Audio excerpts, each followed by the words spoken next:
and what we must become, you change nothing else about us. Reparations is a hot topic right now, ain't it?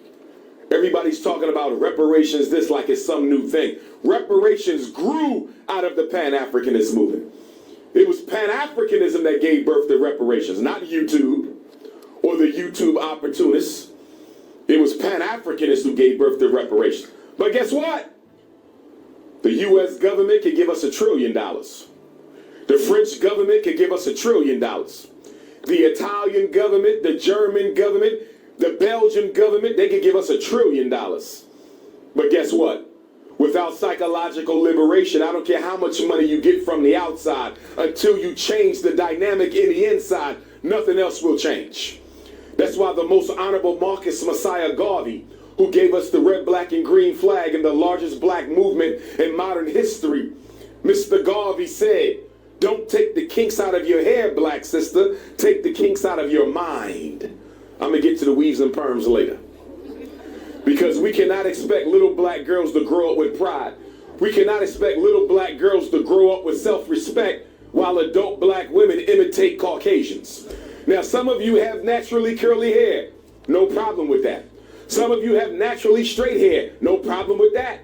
We got African brothers and sisters in New Guinea, Papua New Guinea, in the South Pacific. They're naturally blind, and they have naturally blue eyes. Some of our Puerto Rican African brothers and sisters got green and blue, and our Cuban brothers and sisters and Dominican brothers and sisters got green and blue. I got nieces and nephews who got green and blue eyes.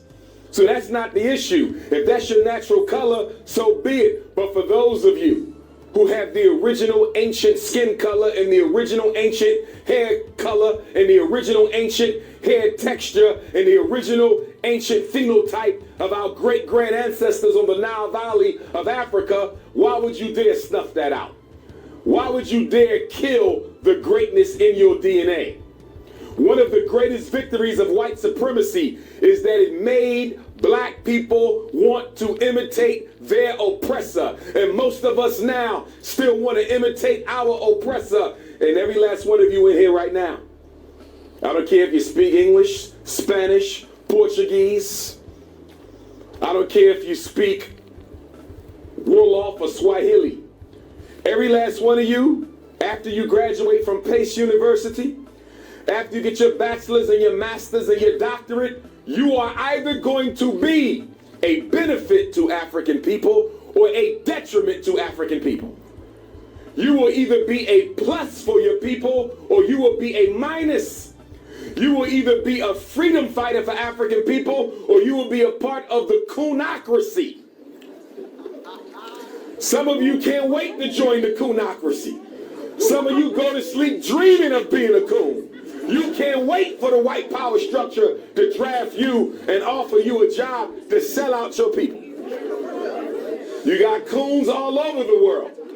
You got Ghanaian coons, you got New York City coons, you got Puerto Rican coons. You got all kind of African people selling out their people around the world. But let me get back to what Pan-Africanism is. Point number one, and these are in no particular order. I will be authoring a book on the principles of Pan-Africanism because we need that. Number one, all African people are one family. All African people are one family.